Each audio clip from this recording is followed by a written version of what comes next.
Why are FEMA camps so scary?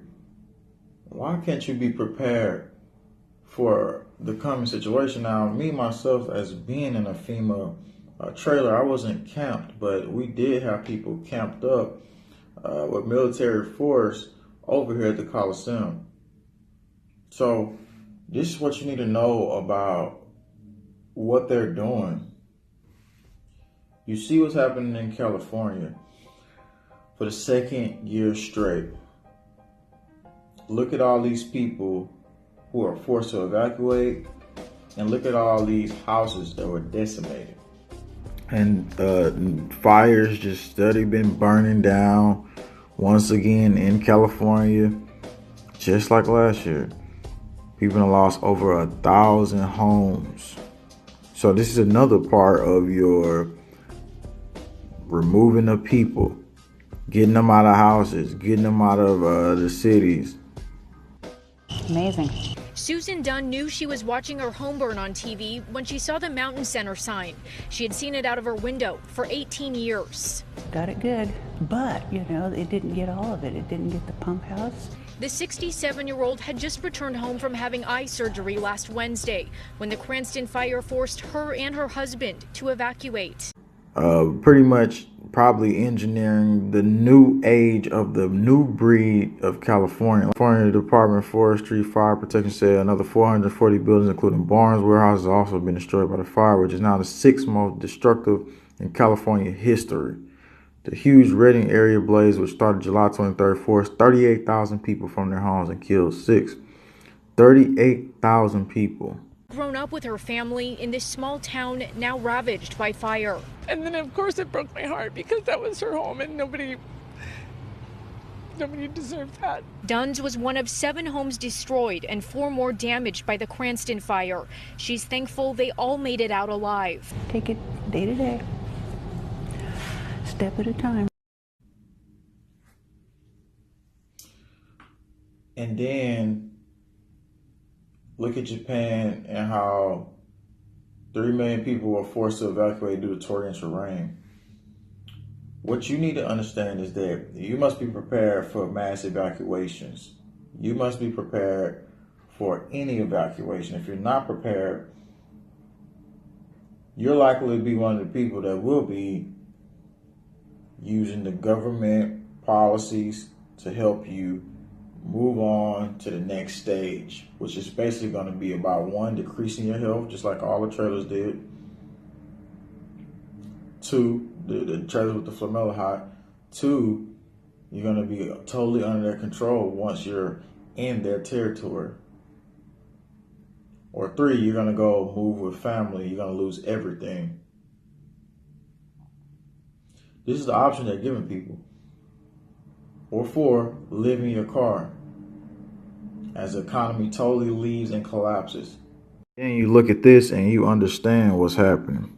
You understand what's going on. More than just the homeless, it's the American people that's becoming homeless, not just people who are displaced due to the current living of society that we're living in right now.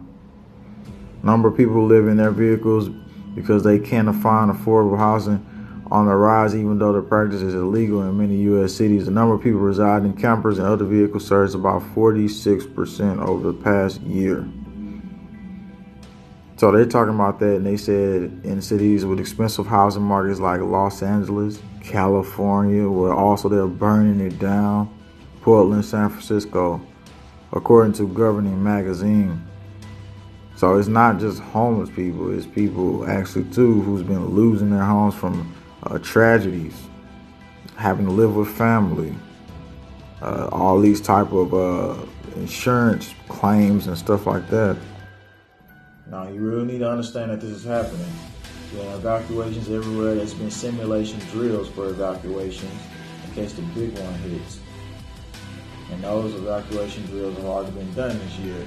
Responding to a mock exercise in response to an earthquake in California, where approximately 400,000 people have self-evacuated to Arizona. We're going to receive approximately 150,000 people to Pima County. The goal of the exercise is to test the county's ability to handle a mass influx of evacuees. Food, water, shelter, that type of thing.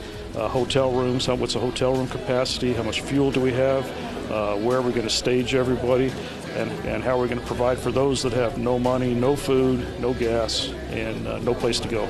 Officials say it's all about being prepared for the worst case scenario. Look, even some of it is happens that's natural. Even when something that happens is natural, which highly is a low percent now today. Highly is a low percent when something naturally occurs. But when it does naturally occurs, or it's the power of the Most High, you still will be rendered easily to surrender to them. So are you going to surrender, or are you potentially seeing what's happening right now? Just this year alone, multiple people have been evacuated and moved out. So if you're not prepared for that scenario, you will be put under this implementation of executing the plan to remove people from homes, just like they're doing in California.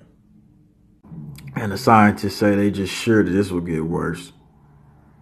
Talking about the climate, the heat waves, and also trying to say, oh, forget about what conspiracy theorists are saying. Forget about that. But this is just going to get worse. Don't tell them the truth about what's going to get worse, but just say forget the conspiracy theorists and the earth is heating up, which is the earth is heating up, but it's also the conspiracy. They saying the conspiracies are actually true. Just like we found out last year about the weapons they was using. And you seen the trees melt. Declare state of emergency. We just had another state of emergency declared in Michigan because of the water.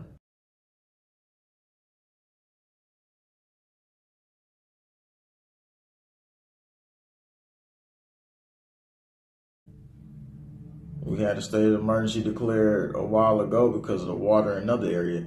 So what I see right now is the water systems in Blackwater, Mississippi, blue-green algae in Oregon. You see what they're doing? Or do you just let this fly by you because it's not completely affecting you right now in your community? Don't wait till it's affecting you in your community, because you're going to be displaced. You're going to be rendered with nothing. You're going to be rendered homeless if you don't do something now to prepare. And that's what we're saying. We're just saying prepare right now, because the steps is not just to take California and rebuild it, and of course sell out the economy, which is definitely happening. The other plans are to displace Americans and put them under total control outside of their will. You know, if you don't have to go to a FEMA camp, they'll just let you live on the streets, just like they do the homeless veterans, the people that fought for them, which is totally wrong, but this is what they do. So, remember when that drill was happening, when they said, oh, they was preparing for people to come in and migrate to certain cities. This is the other thing we face. We face migration crisis. You see a migration crisis break you down. And it's not that the people from the outside are necessarily the ones that are causing the problem. It's the people right here on the inside that are orchestrating these events and destabilizing other areas. And then people seek to come here. And you think the wall's going to save us? Because if you look at the wall situation, most of the people you think are not here are already in here currently. By the time they put up the wall, that'll be the best time to release a bioweapon or something like that. The people stuck in here. If you remember your movie World War Z, it was a big, huge wall, and all the people had to stack up over the wall to get over it.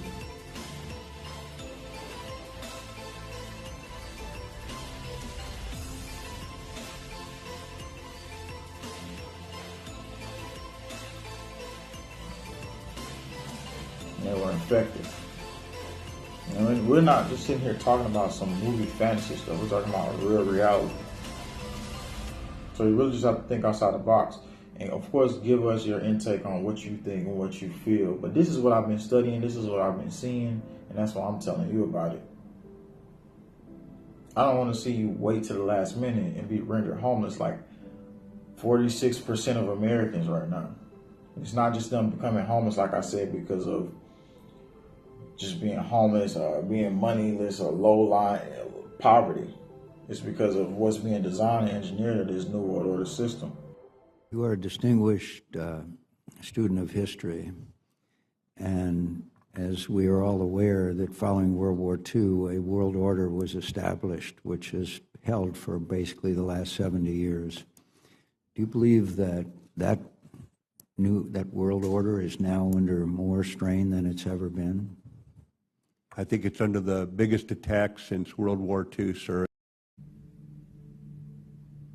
So Stephen Jackson, JWTV, thanks for tuning in. Subscribe, click the bell, and that's it for right now. Share the video out. Let people know that this is the crisis we face, but we can do something about it. If we only act now, but we ain't talking about no fake acting. We talking about real action. That's it.